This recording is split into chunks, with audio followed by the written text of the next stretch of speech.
Campaign roundup. Now, in the run-up to the general election, we've also been taking a look at some of the smaller parties hoping to win seats. And today, it's the turn of the English Democrats. So who are they? Well, the English Democrats was founded in 2002 and is campaigning for an independent England. It currently has around 2,500 followers on Twitter. It wants a referendum on the creation of an English Parliament, and it's calling for the Barnett formula to be scrapped. The party condemns political correctness, which it thinks is evil. It also wants to make it compulsory for all state-maintained public buildings in England to fly the English flag. And the leader, Robin Tilbrook, joins me now. Welcome back to the Daily Politics. You're calling for a referendum for an English Parliament. Do you think there's an appetite for another referendum, bearing in mind we've had quite a lot of them recently?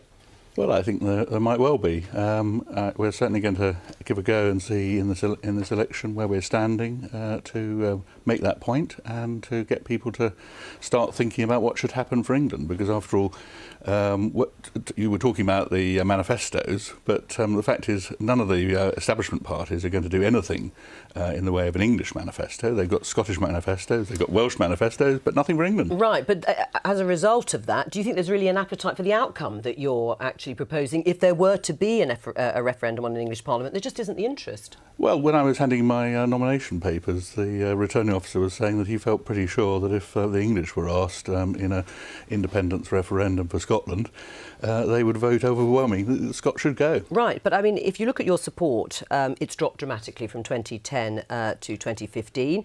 And in 2015, you fielded 35 candidates. Now you're only fielding 7. So it feels as if this is a diminishing party in that sense. No, I don't think we are actually a diminishing party. But in fairness, we were thinking that the election was going to be in 2020. I take that note, and you were not alone.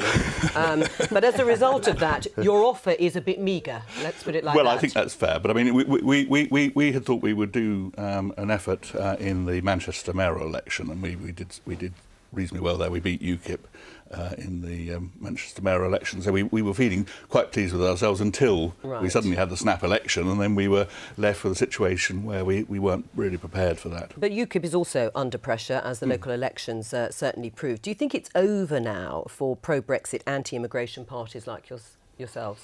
No, because it may be for UKIP, because obviously UKIP is very specifically about the UK independence, whereas we're about England, and the English question has not yet really started to be properly addressed by the British establishment. But you say that's because you think there would be support for it. There's no evidence to say there would be, so I put to you again, are you really just on a sticky wicket? Actually, opinion polls that have asked for the question of whether the English should have an English Parliament, it's generally well over 60% that support it. Well, we do have... So actually, I do think that there is support. Well, and OK, well, if you're right, I mean, David Cameron picked up on that and he introduced English votes for English laws. So, he answered your question. I don't think he did, actually. The English votes for English laws system is very technical.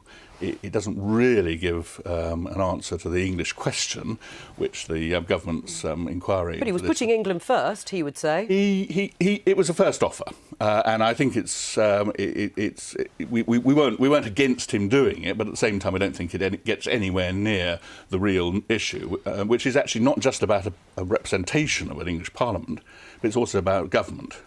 And in fact, actually, one of the interesting things about the manifesto leak that we had with Labour is that for the first time, it looks like there's a British establishment party going to say that there should be a Secretary of State for Scotland, right. and which there is already, but also for England. Right. I mean, but one of the things Theresa May has been saying in this election is that extremists are seeking to divide and separatists are trying to break up this country. Who do you think she was talking about? Well, I should certainly think that she meant by separatist, somebody like our party, because we are separatists. We do want to see England as a separate nation state. Right. What's wrong with that? Well, England is well, I'm a unionist, so I believe and I argued against the Scottish independence. And do you think English rights are being properly represented? I think what Robin suggests is there is a debate about the nature of the union. People like John Redwood in my own party, as you mentioned, David Cameron, suggest bringing forward English votes for English laws. This is something that is a subject of debate. I'm not sure that the best vehicle to advance it is necessarily Robin's party, and that's why I'm a Conservative. All right, we'll leave it there. Thank you very much, Robin Tilbrook. You didn't frankly have the balls to put country before party.